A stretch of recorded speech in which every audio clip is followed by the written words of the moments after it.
त्या शुभ आणि श्रावणीच्या गोंधळामध्ये मी शिरीष घाणेकरला तर विसरूनच गेले. हा वैशाली बोल. हे अलकनंदा, तुला तो शिरीष घाणेकर हवाय की त्याला संपवू?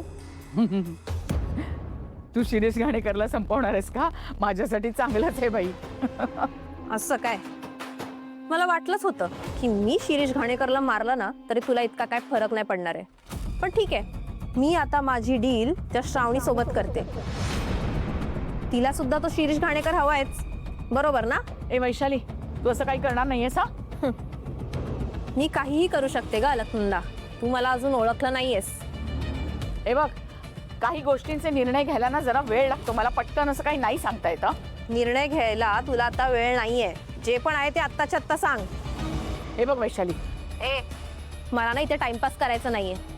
आणि काय ग, तू मला परत कॉल का नाही केलास? अगं असं काय बोलतेस? तू मला फोन करून सांगणार होतीस ना तुझा पुढचा प्लॅन काय आहे ते.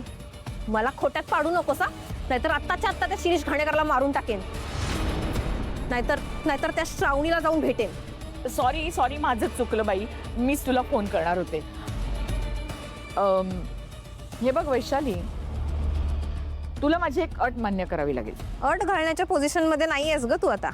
वैशाली, मी तुला घरात एंट्री द्यायचं मान्य केलंय, तेव्हा तुला माझी एक अट मान्य करावीच लागेल. बरं, काय आहे तुझी अट? मला एकदा जरा शिरीष घाणेकरला बघायचंय.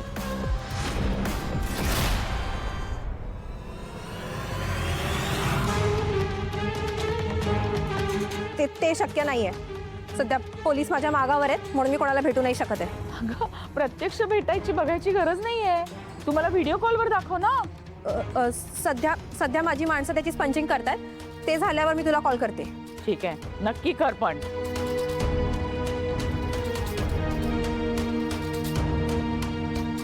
या वैशालीवरती मी बिलकुल जास्त विश्वास ठेवू शकत नाही. मला सगळ्या बाजूनी सावध राहावं लागेल. छोटीशी चूक पण मागात पडू शकते. मॅडम, साहेबांनी तुम्हाला बोलवले. येते म्हणून सांग.